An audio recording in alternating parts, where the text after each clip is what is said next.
शांति। आज का क्लास जैसे कि हम अव्यक्त मुरली का मंथन बीच बीच में आदरणीय जी से करना सीख रहे हैं। यह क्लास पिछली क्लास का पार्ट 2 है, जिसका विषय है फरिश्तेपन की अंतिम स्टेज की निशानियाँ क्या है और कैसे बन सकते हैं।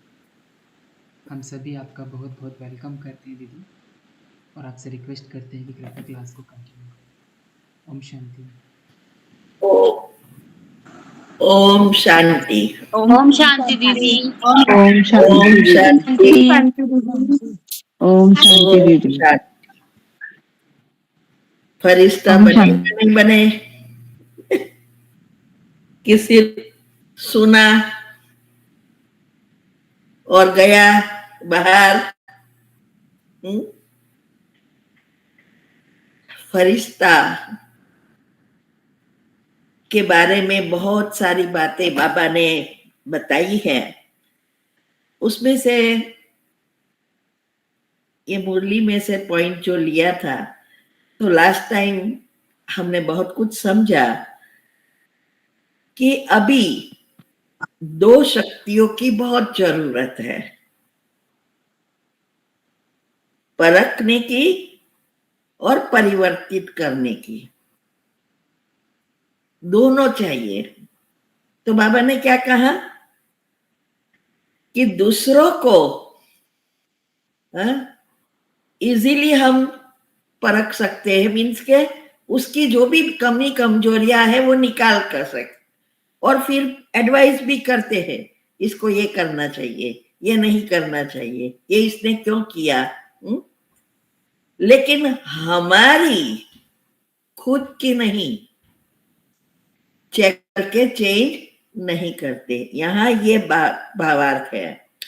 तो इसीलिए कहा कि इस दो शक्ति में कमी होने के कारण हमारी कई बार गिरावट होती है, तो और हमारी पुरुषार्थ में की गति में भी रुकावट होती है, क्योंकि हम सबका पुरुषार्थ है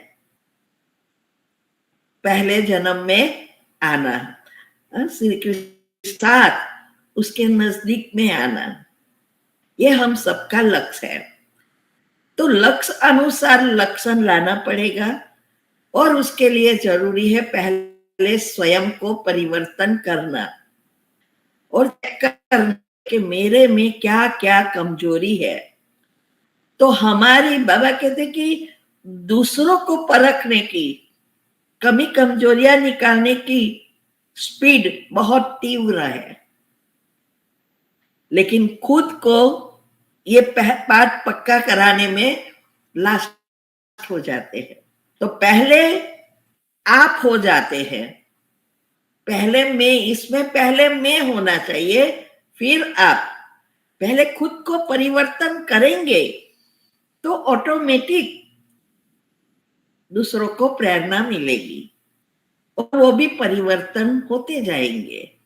कमी कमजोरियां निकालने की जरूरत ही नहीं पड़ेगी। तो निकालनी है तो हमारी खुद की निकालनी है। तो ये तो दुनिया वाले सब ऐसा ही करते हैं ना, क्योंकि कर्म की गति को नहीं जानते हैं, इसीलिए हर हमेशा दूसरों पर ही बातें डाल देते हैं। ये इसने किया इसलिए मुझे ये हुआ, ये इसे नहीं करना चाहिए, सभी दुनिया में खराब है, मैं ही अच्छा हूं। कुछ भी होता है तो सामने वाले पर ही दोष लगा देते हैं। ये तो हर कोई कर रहा है, और वो अपना कर्म बना रहे हैं। तो जो हम भी अगर दूसरों का दोष निकाले, तो हम उसका दोष निकालने में खुद के पाप कर्म बनाते हैं। वो अभी पता हमें चला कि हमारे साथ जो भी आत्माएं आती है वो हमारी एनर्जी के अनुसार मिलती है। वो अभी बच्चों का जो वेबिनार चलने वाला है उसमें हम बताएंगे कि कैसे गर्भ चुनती है वो आत्मा और कैसे जाती है। उसमें बहुत अच्छी रीति क्लियरली समझ में आएगा कि हम जिसका दोष निकाल रहे हैं वो उनके कर्म है, हमारे साथ नहीं। लेकिन हमारी भी एनर्जी ऐसी है, तो अगर हमें बदलना है तो हमें खुद को बदलना है। इसीलिए बाबा ने कहा तीसरा नेत्र दिया है, वरदान दे दिया है। शंकर जी का तीसरा नेत्र खोलने की जरूरत नहीं है, हमारा खुद का तीसरा नेत्र रियलाइज करके रियल आईज को खोलना है। ये झूठी आईज है। इसीलिए बाबा कहते हैं कि हमें रूह को देखने के लिए मिली है, आत्मा को देखने के लिए, परमधाम को देखने के लिए और स्वर्ग को देखने के लिए ये तीसरी आंख मिली है। लेकिन ये तब काम करती है जब हम खोलने का पुरुषार्थ करते हैं। वास्तव में विश्व में हर एक आत्मा के पास यह तीसरा नेत्र है, लेकिन सुसुप्त है, बंद है, ऊपर बहुत सारी लेयर्स लग गई है।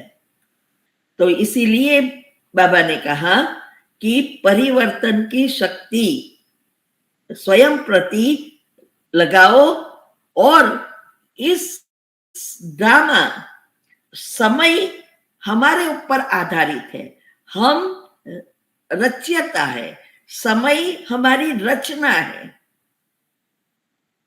तो हमें उसके ऊपर डिपेंड नहीं रहना है। हम जब तैयार होंगे तब वो समय नजदीक आकर ड्रामा होगा। तो ये हमारे ऊपर है। तो हमें समय की राह नहीं देखनी है कि कब विनाश होगा। हमें अपने आप को परिवर्तन करके जितना स्पीड से हम परिवर्तन होंगे उतना जल्दी ड्रामा पूरा होगा। कल भी कहा था ना कि अभी योग से ही काम लो, बोलो नहीं, मुख से कुछ नहीं बोलना है, योग ही मुख्य है। तो इसीलिए बाबा ने कहा कि हमारे परिवर्तन से रचना भी परिवर्तन हो जाएगी। सारे झाड़ के फाउंडेशन हम हैं। तो ये विश्व की आत्माओं, बाबा कहते हैं कि घड़ी ऊपर अटेंशन है। जैसे घर में हर एक की नजर घड़ी पर होती है कि कितना बजा, क्या क्या काम बाकी है, ऐसे ही हम घड़ियां है जो इस सृष्टि की आधार मूर्त और उद्धार मूर्त आत्माएं हैं, वो घड़ी के समान है। तो वो आत्माएं अभी थक गई है दुनिया में, इतना पापाचार बढ़ गया है, दुख अशांति बढ़ गई है, हर एक के कर्म बाहर आ रहे हैं। इसीलिए वो सब अभी विनाश की राह देख रही है। कब ये दुनिया, अभी तो मुझे इस दुनिया में रहना ही नहीं है, थक गए हैं। तो वो इस सृष्टि की घड़ियां हम हैं और हमारे ऊपर सबका अटेंशन है। इसीलिए बाबा कहते हैं कि जैसे जैसे समय आएगा तो पेपर भी कड़े कड़े आते जाएंगे। पेपर तो अंत तक आना है, तो पेपर भी आएंगे जो आपको हिला देंगे। और जब ब्राह्मणों का झाड़ हिलने का अर्थ यही है, संशय बुद्धि हो जाते हैं या थक जाते हैं दुनिया वालों की तरह, पेपर पर पेपर आते हैं, फिर सोचते हैं कि हम इतना पुरुषार्थ करते हैं, इतना योग करते हैं, तो भी पेपर तो कम होते ही नहीं है। लेकिन फाइनल एग्जाम जो है बड़ी हाई क्लास की है।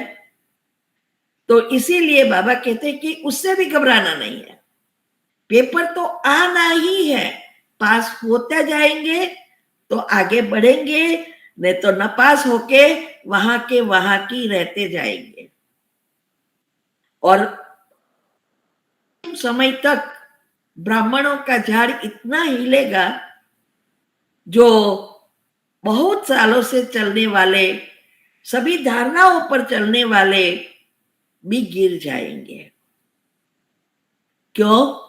क्योंकि वो अवस्था नहीं बनी है, देखते हुए नहीं देखो, सुनते हुए नहीं सुनो। ये सबसे बड़ी धारणा है, इस समय इसकी ही जरूरत है। अगर सुना, अंदर कीड़ा गया, जैसे कहते हैं ना कि हाथी होता है, तो हाथी में अगर कान में एक कीड़ी भी घुस गई या मच्छर भी गया, हाथी को पागल कर देता है। इसलिए गणपति के बड़े बड़े सुख से कान है। तो हमें भी देखना है कि कोई सी बात अंदर ना चली जाए जिससे हम इस पुरुषार्थ को ही छोड़ दें। अभी आगे था, जैसे वृक्ष को हिलाते हैं ना, तो निश्चय की नींव अर्थात फाउंडेशन को हिलाने पेपर भी आएंगे। फिर पेपर देने के लिए तैयार हो अथवा कमजोर हो।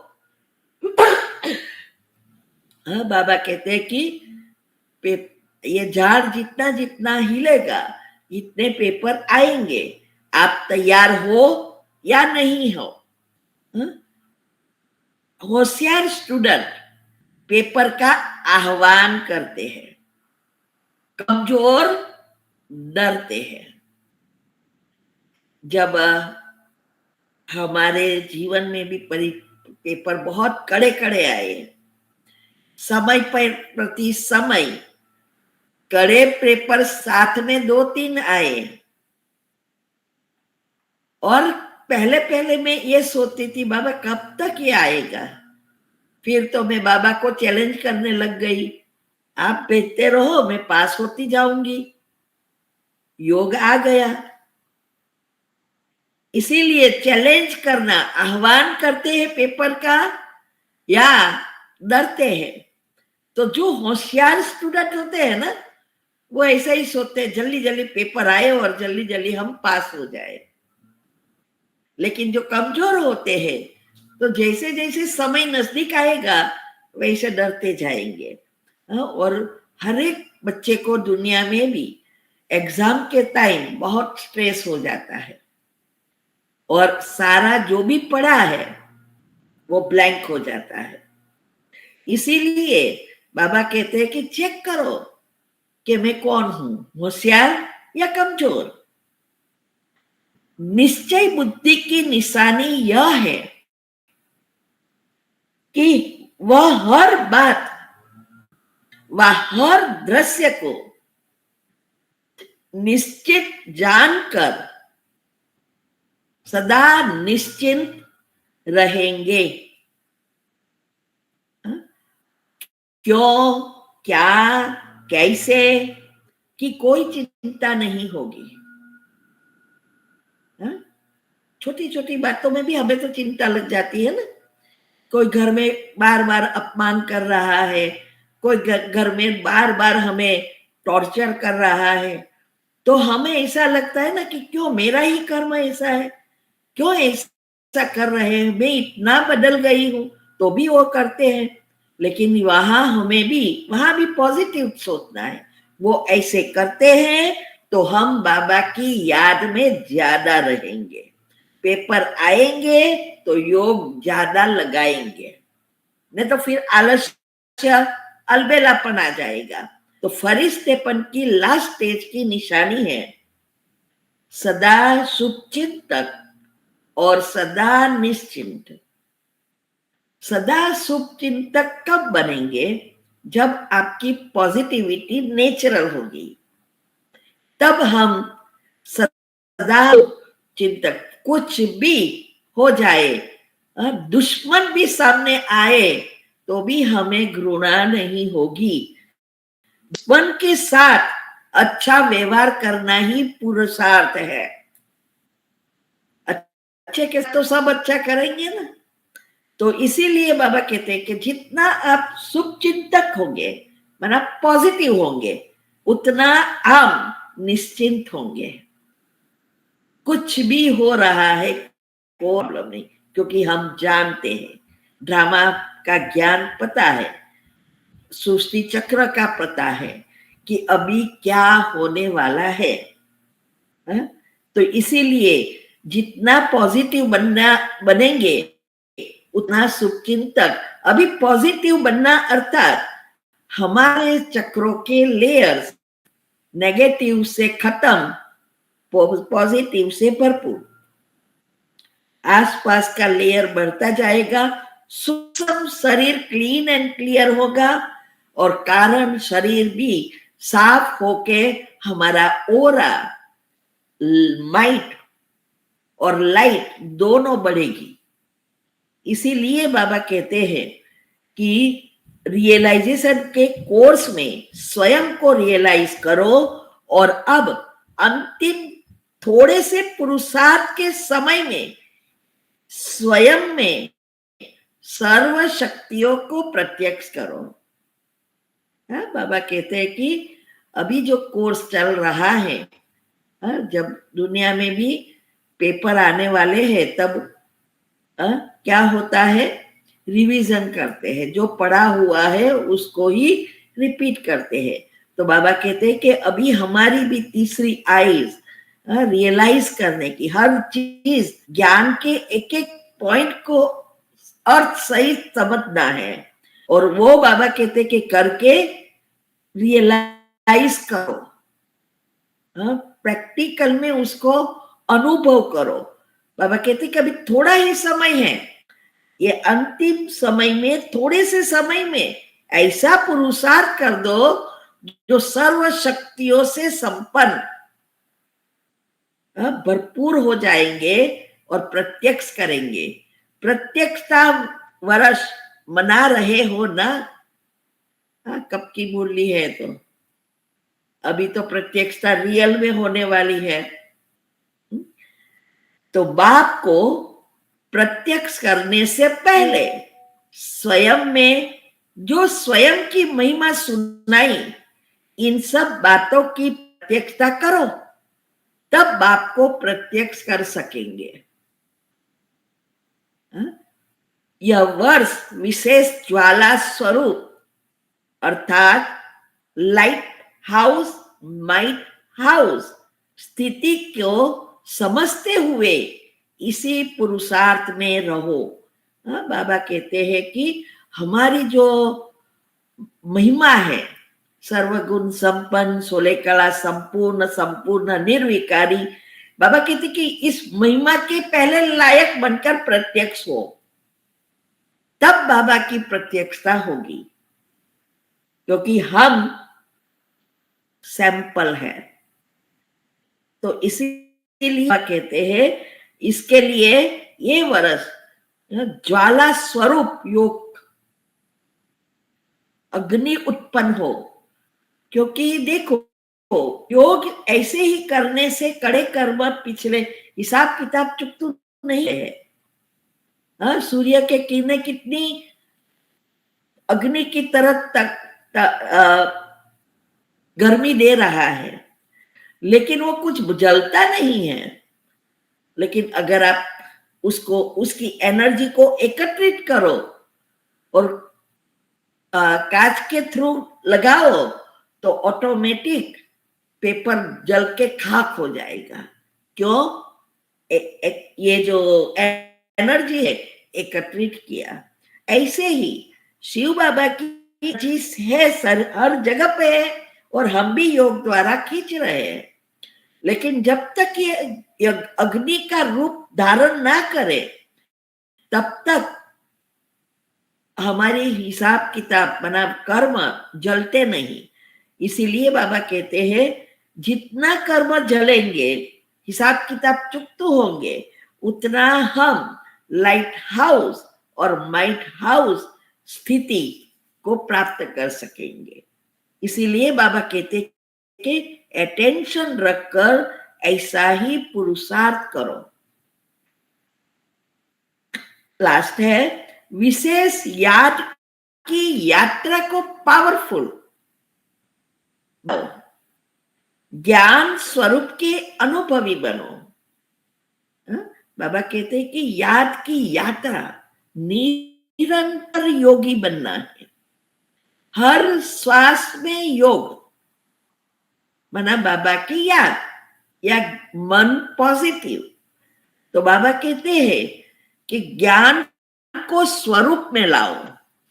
एक एक पॉइंट, हमारे साथी गुण जो है वो हमारे रग रग में बैठ जाए, हमारे व्यवहार में वो दिखाई दे। तो बाबा कैसे, ऐसा स्वयं की उन्नति के प्रति विशेष प्रोग्राम बनाओ जिस द्वारा आप श्रेष्ठ आत्माओं की शुभ वृत्ति व कल्याण की वृत्ति और शक्तिशाली वातावरण द्वारा अनेक तड़पती हुई, भटकती हुई, पुकार करने वाली आत्माओं को आनंद, शांति और शक्ति की अनुभूति हो। बाबा कहते हैं कि हमारे जो वाइब्रेशंस है इतने पावरफुल होना चाहिए कि सारे विश्व तक पहुंचे, हमारे से जुड़ी हुई लास्ट नंबर की आत्मा तक पहुंचे। और जो आत्माएं मंदिरों में जाके पुकार रही है, दर्द में आजकल जो भी हो रहा है, उस आत्माएं जो शरीर छोड़ रही है या इंजरी हो रही है, कितनी दुखी होगी, कितनी अशांत होगी। साथ साथ वो सभी आत्माएं जो शरीर छोड़ रही है, तुरंत तो शरीर नहीं मिलेगा, तो वो भटकती भी बहुत आत्माएं हैं। तो इसीलिए बाबा कहते कि ये सभी को अगर हमें शांति, आनंद, शक्ति की अनुभूति करानी है तो बाबा कहते हैं कि इसके लिए हमारी वृत्ति को परिवर्तन करो। तो और वरदान में आज बाबा ने क्या कहा था? ओके, मुरली का जो सार दिया है, 3 पॉइंट है। सर्वगुण संपन्न, 16 कला संपूर्ण, मर्यादा पुरुषोत्तम, संपूर्ण अहिंसक। इन चारों बातों में चारों सब्जेक्ट का रिजल्ट आ जाता है। बाबा कहते हैं कि ये जो हमारी महिमा है, वो महिमा हमारे जो 4 सब्जेक्ट है, ज्ञान, योग, धारणा और सेवा, ये चारों में बाबा कहते हैं कि ये चारों में जैसे जैसे हम समान बनते जाते हैं, वैसे वैसे ये हमारी जो महिमा के हमें महिमा लायक बनना है, वो सारी सर्वगुण संपन्न, माना 7 गुण और उससे जुड़े हुए बाल बच्चे सब बाहर दिखाई दे। 16 कला, एक भी कला कम नहीं। मर्यादा पुरुषोत्तम और डबल अहिंसक, संपूर्ण। तो इसीलिए बाबा कहते हैं चेक करो कि कहां तक हम बने हैं। दूसरा है, तुम्हें तीसरा नेत्र दिया है रूह को और रूहानी दुनिया को व नई दुनिया को देखने के लिए। अगर इसके बदले जिस्म को, जिस्मानी दुनिया को देखते हो तो माना तीसरा नेत्र को यथार्थ रीति कार्य में लगाना नहीं आया है। सिर्फ सुनते रहते हैं, लेकिन प्रैक्टिकल जीवन में उसका उपयोग नहीं किया है। अभी भी हमारी मन बुद्धि दुनियावी चीजों में भटकती है। जब तक हमारी मन बुद्धि दुनियावी चीजों में है, तब तक हम परमात्मा की याद में निरंतर रह नहीं सकेंगे। सब कुछ करना है, ऐसा नहीं कि छोड़ देना है। लास्ट टाइम भी हमने कहा था कि वो अवस्था बनानी है अंतिम समय में कि कुछ भी हो रहा है तो हमें उसकी चिंतन ना हो। उसका मतलब ये नहीं कि ये सबको पड़े रहे और हम योग में बैठ जाए, ऐसा नहीं है। वो देखते हुए, उसकी संभाल करते हुए उसको सकाश हम ना हिले, ये अवस्था है। तो इसीलिए बाबा कहते हैं कि ये कहां तक आप ये बने हो वो चेक करो। अभी भी जिस्मानी आंखें हैं या रूहानी बनी है। और फिर लास्ट में कहा स्वयं रच्यता हो, समय रचना है। रच्यता अर्थात स्वयं के परिवर्तन से ही रचना, अर्थात समय का परिवर्तन होना है। बाबा कहते हैं कि स्वयं का परिवर्तन जितना करेंगे उतनी सृष्टि का परिवर्तन होगा। तो जब तक हौलाक आत्माएं तैयार नहीं होती है तब तक विनाश नहीं होगा। इसका मतलब हम तैयार होंगे और समय को नजदीक लाएंगे। ये ड्रामा फिक्स हमने ही किया है 5000 साल का। जब पहली बार हमने नजदीक जितने समय में लाए हैं उतने समय में ही लाएंगे। तो इसीलिए, लेकिन ये नहीं सोचना कि तो हम थोड़ा लेट तैयार होंगे तो विनाश होगा ही नहीं। लेकिन याद रहे 33 करोड़ आत्माएं हैं। आपके एक के पुरुषार्थ न करने से ड्रामा नहीं रुकता। जो स्पीड करने वाले, जो पुरुषार्थ करने वाले हैं, वो तो कोई चीज को नहीं देख रहे हैं, और जो वो सोचेंगे वो पीछे रह जाएंगे। इसीलिए ऐसा कभी नहीं सोचना है कि हम तैयार नहीं होंगे तो विनाश नहीं होगा, वो ऐसा है नहीं। चौथा, परखने की शक्ति व स्वयं परिवर्तित करने की शक्ति में कमी होने के कारण कोई ना कोई थकावट गति को तीव्र करने नहीं देती। समय की गति को जानते हुए परिवर्तन शक्ति को स्वयं प्रति लगाओ, औरों के प्रति नहीं। तो बाबा फरिश्ते लास्ट स्टेज की हमें कैसे तैयारी करनी है वो बाबा बता रहे हैं। अभी एक पैराग्राफ था जो मैंने लास्ट टाइम में जब डायमेंशन का चला था तब हमने वो पैराग्राफ में से मम्मा और विश्व किशोर भाव का बताया था। वो मुरली सारी मैं निकालूंगी, अभी फिर से मुझे ढूंढनी पड़ेगी। मैंने पैराग्राफ ही लिया था तो उसमें बहुत अच्छी रीति था कि मम्मा का पाठ क्या है और उसकी जो निशानी है, जो सरस्वती गुप्त नदी का, उसका रहस्य बताया था।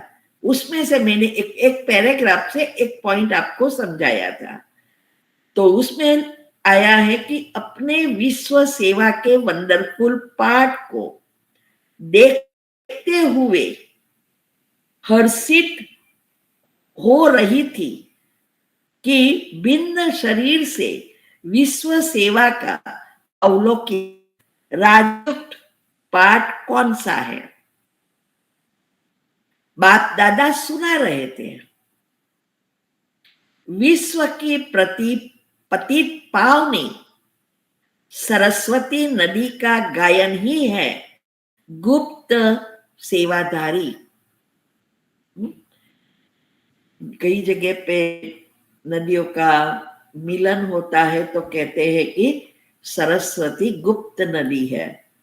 तो बाबा कहते हैं कि ये गुप्त नदी और कुछ नहीं है, वो गुप्त सेवाधारी माना मम्मा। इसीलिए आप देखना मधुबन में कहा भी उसके नाम से कुछ बना नहीं है। जिसे आज दादी प्रकाश बनी तो उसका पाठ बन गया, दादी गुलजार का बन गया, सबका बना, लेकिन मम्मा का कुछ नहीं है।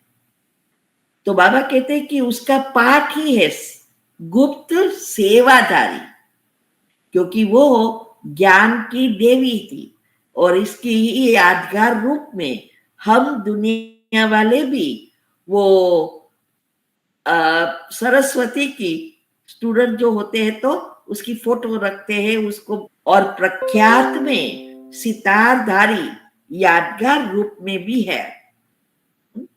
बाबा कहते हैं कि भले उसकी पूजा वगैरह नहीं, यादगार जरूर है।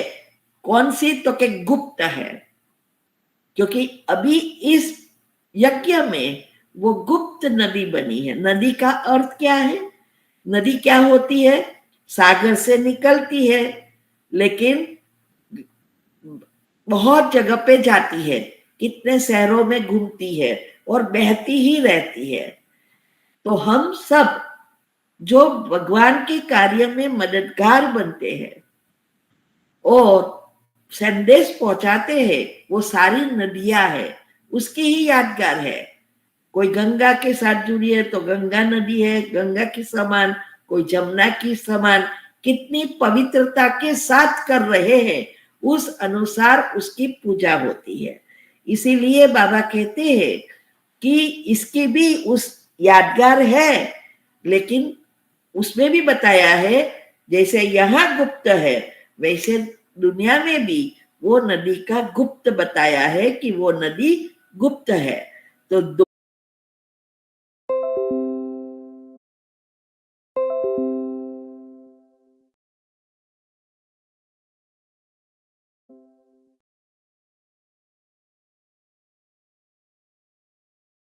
जोड़ने के लिए कहते हैं, उसका कारण यही है कि जैसी हमारी स्मृति होगी उसी घराने में हम जाएंगे।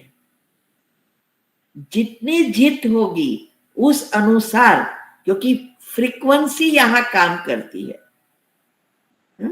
तो अंतिम इच्छा बहुत बहुत बहुत महत्व की है और सबसे नंबर 1 मम्मा है और राधे के रूप में है, लक्ष्मी है जिसकी पूजा अभी तक हो रही है। कहते हैं ना कि नारायण से भी अभी तो जाती सबको लक्ष्मी चाहिए, नारायण को याद नहीं करते, लक्ष्मी को चाहिए, बस मेरे घर से लक्ष्मी निकले नहीं। तो ये जो है इसकी महिमा इतनी सारी है, तो उसने पुरुषार्थ कैसा किया होगा। जितना यहाँ दुनिया के लिए जो करेंगे उसी प्रकार उसकी पुरुषार्थ होगा और उसी प्रकार वो दुनिया में प्रसिद्ध होंगे, उसकी उस अनुसार पूजा होगी। इसीलिए बाबा कहते हैं कि विकारों पर जीत पाई है तो उसकी, बाबा कहते हैं कि जहां जीत होगी वहां उसका जन्म होगा। यह जो थोड़ा बहुत ज्ञान है वही प्रैक्टिकल में पाठ तो चलना ही है। अब यह विशेष सेवाधारी समय का और साकार सेवाधारियों के सेवा की पाठ समाप्त हो तब नए राज्य के लेन देन के वंडरफुल पाठ की आदि हो। बाबा कहते हैं कि ये अभी थोड़ा समय है और थोड़ा बहुत जो भी गायन बाकी है वही प्रैक्टिकल में अभी पाठ चलना ही है। उसका जो भी काम है सबको ज्ञान देने का, बाबा कहते जो भी पाठ बाकी है वो चलना ही है। और अब यह विशेष सेवाधारी समय का और साकार सेवाधारियों के सेवा की पाठ समाप्त हो। जब हमारी ये सेवा जो भी है, चाहे वो मनसा सेवा करो, कोई भी सेवा करो, और लेकिन सबसे बड़ी सेवा पॉजिटिव बनना, क्योंकि ये विश्व को परिवर्तन करना अर्थात विश्व की एनर्जी को बदलना, ऊपर के डायमेंशन को रिसेट करना, और इससे फिर अनेक प्रकार की सेवाएं हैं। तो बाबा कहते हैं कि साकार भी सेवादारी है, गुप्त सेवादारी भी है और समय भी साथ में है। तो बाबा कहते हैं कि ये जब सेवा की पाठ पूरा हो तब नए राज्य की लेन देन का वंडरफुल पार्ट चलेगा। फिर हिसाब किताब नए राज्य वाले तो एडवांस का ग्रुप, उसमें भी जो विशेष नामी ग्रामी आत्माएं हैं उनका संगठन बहुत मजबूत है। एडवांस पार्टी माना जो ऑलमोस्ट तैयार होके गए हैं और उसके साथ सारी उसकी टीम है। तो बाबा कहते हैं कि एडवांस पार्टी में जो उसमें भी जो आगे वाले हैं सब मोस्ट 8 वाले भी वहां ही है। तो उसमें भी कई ऐसे भी है जो अभी भी थोड़े बाकी भी है, लेकिन उसका पार्ट ऑलमोस्ट वो लोग तैयार हो गए हैं और नई दुनिया के लिए अभी माना ये विनाश और स्थापना में का कार्य कर रहे हैं। तो बाबा कहते हैं कि उसका संगठन बहुत मजबूत है। श्रेष्ठ जन्म, फर्स्ट जन्म दिलाने के लिए धरनी तैयार करने का वंडरफुल पार्ट इन आत्माओं द्वारा तीव्र गति से चल रहा है। श्रेष्ठ जन्म, फर्स्ट जन्म माना श्री कृष्ण, फिर दूसरे सब आएंगे, लेकिन फर्स्ट जन्म बहुत महत्व का है। उसकी शक्ति से ही सारा विश्व और प्रकृति सब शांत हो जाएगी। तो बाबा कहते कि फर्स्ट जन्म दिलाने के लिए धरनी तैयार करने का वंडरफुल पार्ट इन आत्माओं द्वारा तीव्र गति से चल रहा है। वो धरनी भी तैयार कर रहे हैं और कई कई मोटी बड़ी बड़ी पोजीशन पर होंगे। बाबा कई बार मुरली में कहते हैं कि जब लौकिक में दुनिया में होते हैं तो उसको पता नहीं है कि हम बिके थे और हम सब एक थे, लेकिन वो कहाँ ना कहाँ ऐसी पोजीशन पर होंगे फ्रेंड्स की तरह या ग्रुप बन के सब प्लानिंग स्थापना का वगैरह करने का करते होंगे। वो जब सूक्ष्म वतन में जाते हैं तो उसको पता चलता है, लेकिन यहाँ फिर स्थूल चोला में आ जाते हैं तो उसको कुछ पता नहीं है कि हम कौन है, कहाँ से आए, क्या कार्य है, कुछ पता नहीं, लेकिन अनजाने से संस्कार अनुसार वो कर रहे हैं। इसीलिए बाबा कहते हैं कि उसकी धरनी मना पॉजिटिव विश्व को बनाना, सभी के हिसाब किताब चुकतु कराना है। तो बाबा कहते इसके लिए धरनी जो तैयार करने का जो वंडरफुल पार्ट है ये दुनिया वाले नहीं जानते। आप किसी को बीके के भी कहो तो भी नहीं जानते। हर एक के अपनी अपनी सोच चलाते हैं। हमने हमारी रीति से समझा, दूसरा दूसरे। जैसे अभी किसी ने पूछा था मुख से जन्म होगा, भला मुख से तो बच्चा कहाँ बाहर आएगा। तो मुख से जन्म का अर्थ क्या? जन्म तो वहीं से ही होता है, लेकिन वो अलग तरह की गर्भ है, कोई भोगना नहीं। क्यों? आज डिलीवरी पर हर एक को अलग अलग प्रकार की भोगना होती है, बच्चे को भी होती है और माँ को भी होती है। उसका कारण कर्म। अगर कर्म है ही नहीं तो इजीली बच्चे भी आ जाएंगे और माँ को भी कोई दर्द नहीं होगा, ये नेचुरल होगा क्योंकि कर्म नहीं है। तो मुख से कोई जन्म नहीं लेता, लेकिन मुख से या आंखों से, तो आंखों से थोड़ा जन्म लेंगे। तो आंखों से जन्म लेता, आंख में आंख मिलाएगा और बच्चे की इच्छा रख करेंगे, वो ऑटोमेटिक होगा। जैसे शरीर छोड़ने का समय होता है तो तुरंत विचार आता है ना कि अभी हमें शरीर छोड़ने का समय आ गया, नया बच्चा बनना है। ऐसे ही स्मृति जागरूक होगी तो हमारी आंखों की लेन देन से वो हॉर्मोन्स तैयार होंगे, क्योंकि हर एक की बॉडी में, मैंने वो कृष्ण का जन्म और विनाश में और वो गर्भ जैल में फिर बच्चा कैसे पहला जन्म लेगा वो सब में बताया है कि हर एक की बॉडी में दोनों हॉर्मोन्स है, लड़के और लड़की का। जो पुरुष में है वो स्त्री में भी है, और स्त्री में है वो पुरुष में भी है। तभी तो तीसरा जन्म बदल सकता है।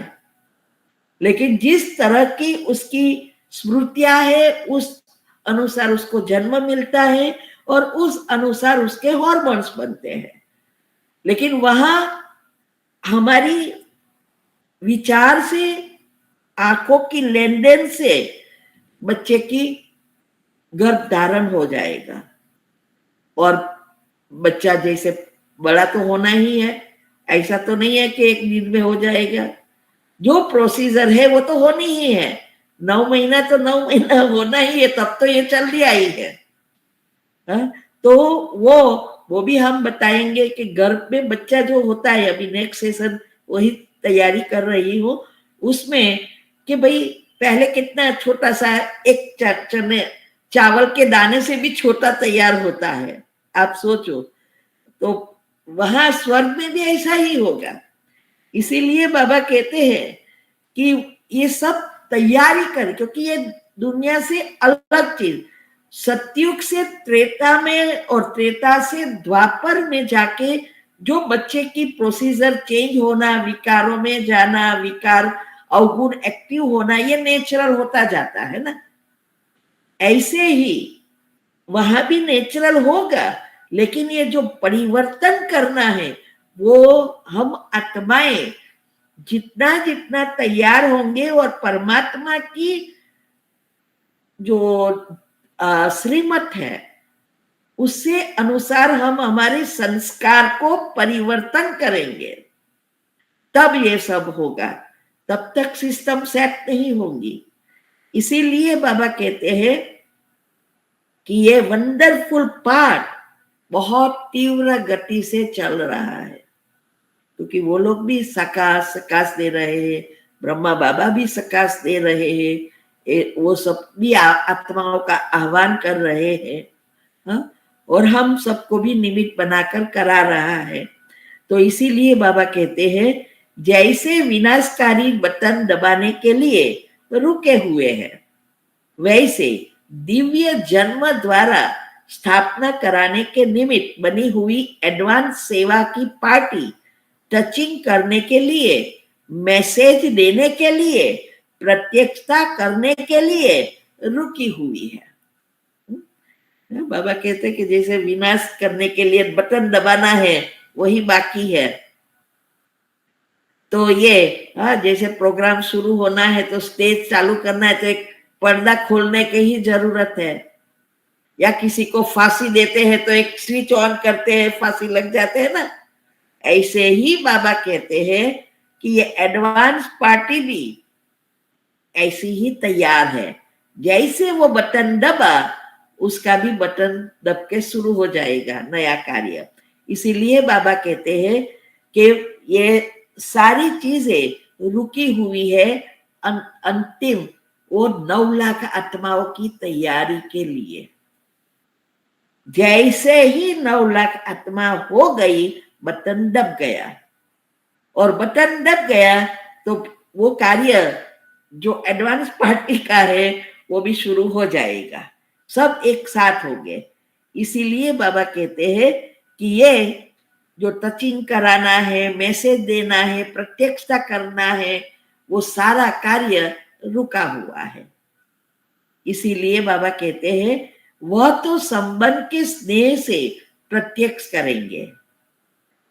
यह भी विचित्र कहानियां के रूप में स्थापना के जन्म का पाठ ढूंढा हुआ है। बाबा कहे कि यह भी कहानी तैयार है। तो कहानी के रूप में बाबा कहते हैं कि ये भी सब ड्रामा में नूंद है। जो पहली बार जब बटन दबा था वही दबने वाला है। कितना वंडरफुल है। तो बाबा कहते हैं पहले कृष्ण पीछे राधा होगी ना।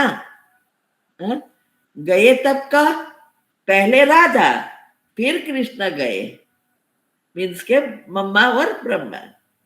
इसीलिए शास्त्रों में कह दिया राधा बड़ी और कृष्ण छोटा। क्यों? क्योंकि संपूर्ण वो बनी। देखो यादगार तो सेम, ये सब जब हमने समझा ना तब पता चला यादगार सेम है, लेकिन रियल अर्थ कोई नहीं जानते। क्यों राधा बड़ी थी वो नहीं जानते। क्यों रुक्मणी के साथ शादी हुई राधा के साथ नहीं हुई, क्यों वो भी नहीं जानते। कि भाई ये राधा तैयार होके गई फिर वो रुक्मणी बन के आई, इसीलिए दूसरी है। वो तो इसीलिए राधा माना क्या कि जब परमात्मा इस सृष्टि पर आते हैं तो जो इस दुनिया से मुख मोड़कर बहती धारा बन जाती है उसकी उल्टी, क्योंकि उल्टा हो गया ना, दुनिया से उल्टा कर दिया तो वो धारा ही राधा बनती है। तो इसीलिए बाबा कहते हैं कि पहले श्री कृष्ण जन्म लेंगे फिर राधे आएंगे, क्योंकि राधा का पाठ है। वो आत्मा का भी यहाँ भी पाठ है। और वैसे भी सृष्टि के नियम अनुसार लड़की हमेशा छोटी होती है, लड़का बड़ा होता है शादी के टाइम। वही प्रथा अभी भी चालू हुई।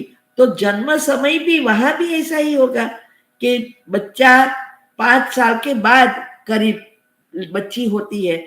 और वही नियम सभी देवताओं के लिए चलता है कि पहले लड़का ही होगा, कोई टेस्ट कराने की जरूरत नहीं होगी। फिक्स ही है सब नियम कि भाई एक लड़का 30 साल के बाद लड़का, शादी के 30 साल के बाद, और फिर 5-6 साल के बाद लड़की। कोई प्रॉब्लम नहीं, ये लड़का नहीं हुआ लड़कियां ज्यादा हो गई, कुछ नहीं। और ये 2 बच्चे का अभी चला आया है, सभी घर में यही कर रहे हैं। इनडायरेक्ट प्रथा शुरू हो गई है, सबको 2 ही बच्चे चाहिए, एक बेटा और एक बेटी, हो गया फिनिश। तो ये जो सारा सिस्टम वहां नियम अनुसार चलता है, वो नियम बनाने वाले हम हैं और वही भक्ति मार्ग में चालू रहता है। इसीलिए बाबा कहते हैं कि पहले कृष्ण और फिर पीछे राधा होगी। तो जन्म स्थान और उनकी स्थिति दोनों का संपूर्ण कार्य समाप्त कर पीछे ही तो राधा होगी ना। कितना गहरा है देखो, कि जन्म स्थान और उनकी स्थिति दोनों का संपूर्ण कार्य समाप्त करके पीछे ही जन्म ले, क्योंकि ट्रांसफर करने का काम उस आत्मा का है। कृष्ण के 2 माँ बाप है, दूसरे किसी के 2 माँ बाप नहीं बताए हैं, सिर्फ श्री कृष्ण के हैं। क्यों? क्योंकि जिसने जन्म लिया है वो कोई ऑर्डिनरी आत्मा नहीं है, वो भी तीव्र पुरुषार्थ करके 8 में आने वाली है।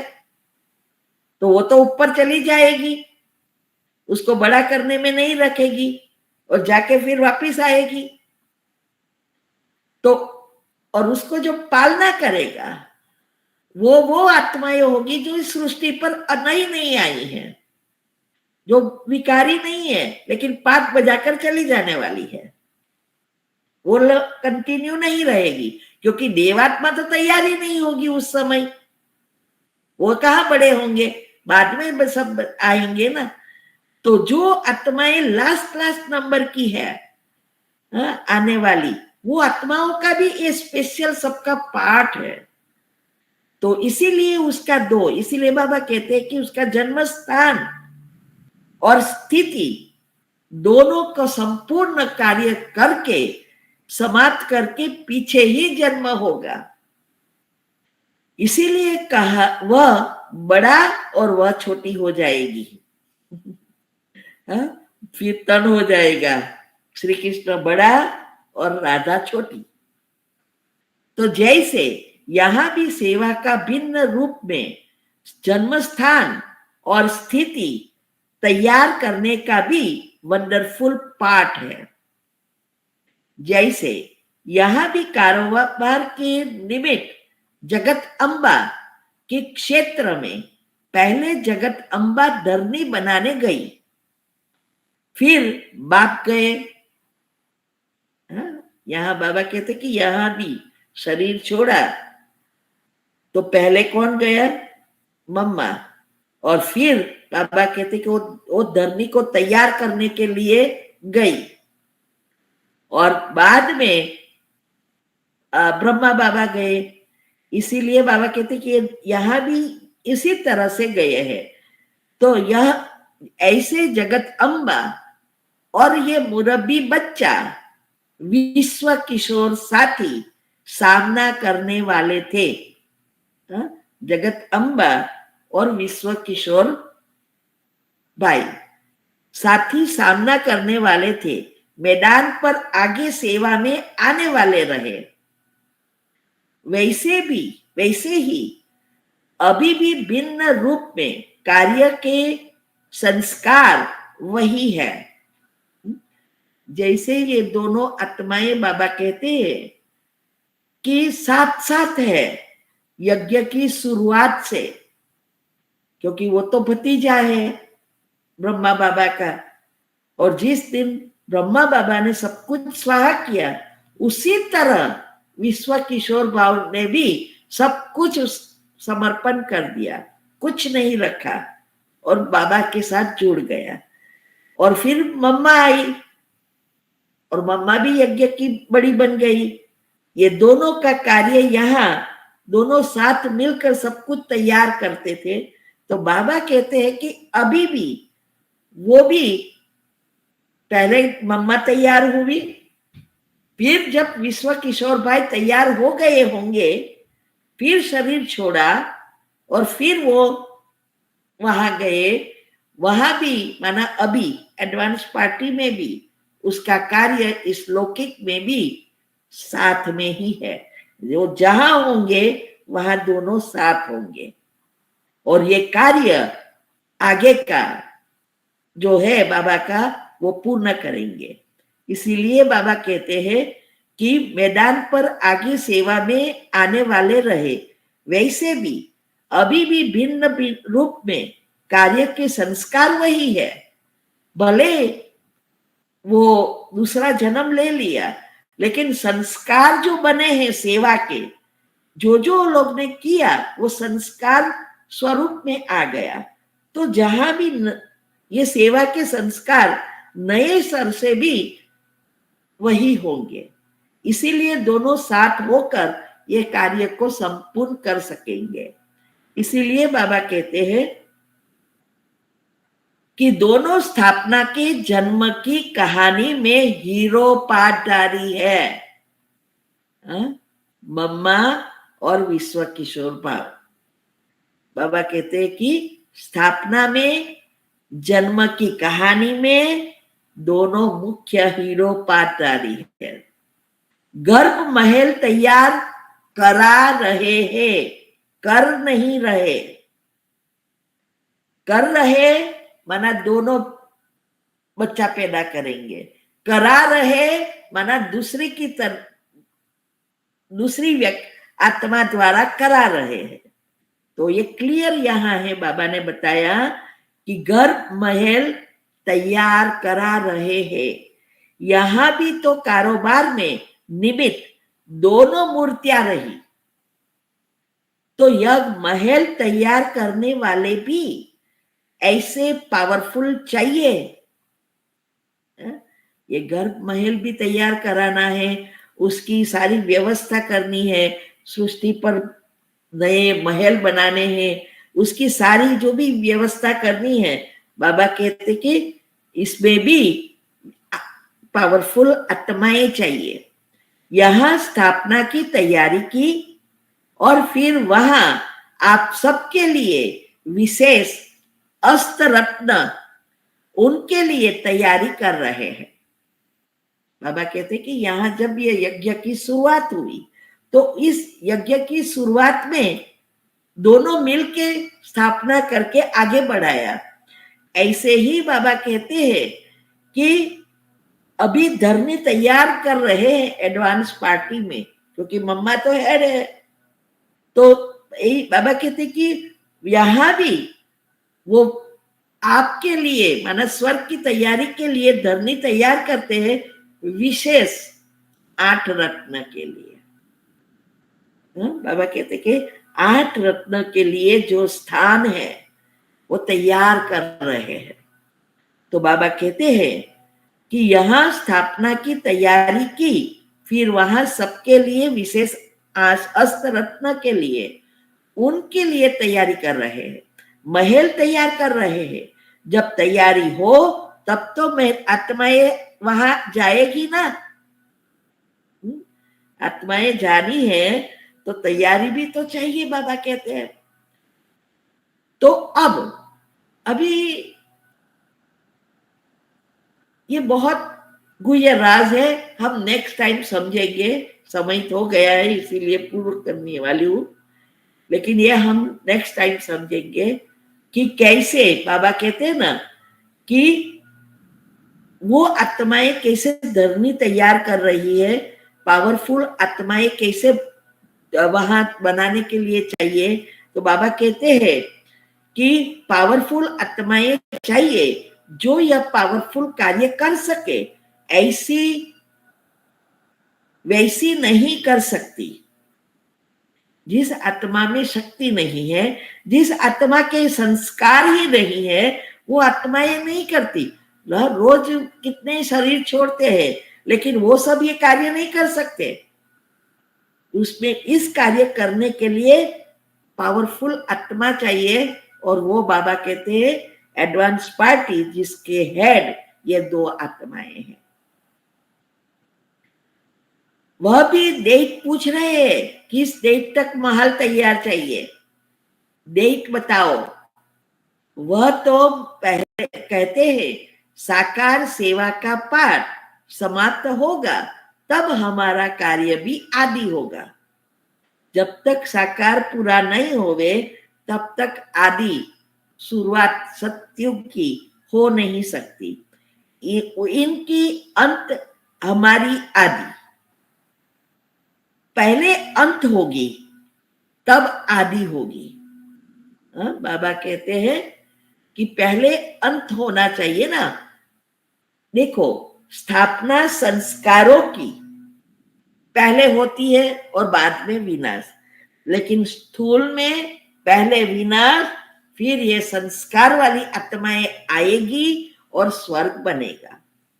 तो ऐसे बहुत गुह्य राज वाली कई पुरानी मुरलियां हैं, तो हम कभी कभी बीच बीच में ले लेते हैं। तो अभी हम यहाँ पूर्ण करते हैं। नेक्स्ट टाइम अभी देखेंगे, तैयार हो जाएगा तो ये बच्चों का और एक घर कैसे चुनती है आत्मा, ये सारी बातें हम समझने का प्रयत्न करेंगे। फिर आगे कैसे बच्चा बड़ा होता है, कैसे उसके हार्मोन्स होते हैं, कैसे वो माँ बाप और बच्चे का प्रॉब्लम शुरू होता है, ये सब हम नए टॉपिक में सुनेंगे। अगर ये पूरा हो गया तो फ्राइडे, नहीं तो नेक्स्ट वीक। ओम शांति। ओम शांति। ओम शांति। ओम शांति दीदी, थैंक यू। ओम शांति। ओम शांति। शांति में थैंक यू। बताया है कि हमारे जो 3 शरीर है उसको साफ करने के लिए दुआ बहुत ज़रूरी है, और दुआ अनेक रीति से हम प्राप्त कर सकते हैं, लेकिन कई चीज़ें बहुत इजी है। जैसे आजकल लोग वीडियो तब देखते हैं जब कितने लाइक है, कितना शेयर किया है, कमेंट कितनी रखी है, कितने सब्सक्राइबर है, व्यूज़ कितने हैं, ये सब देखकर वीडियो देखते हैं।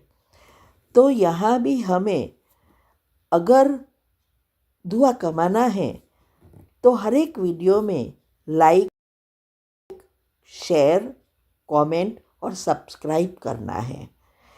इससे कई आत्माएं इसको देखेंगे तो उसमें भगवान की बातों को समझने के लिए मन होगा और फिर इसमें से कई आत्माएं बाबा के जो छुपे हुए रत्न हैं, माना भगवान के बच्चे जो है वो निकल आएंगे।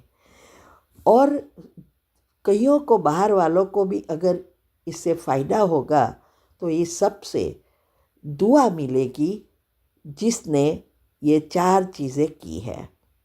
इसीलिए ये घर बैठे दुआ कमाओ। लोग घर बैठे पैसा कमा रहे हैं, आप दुआ कमाओ तो हम भगवान के बच्चे नंबर 1 में जल्दी जल्दी आ सकेंगे। ठीक है।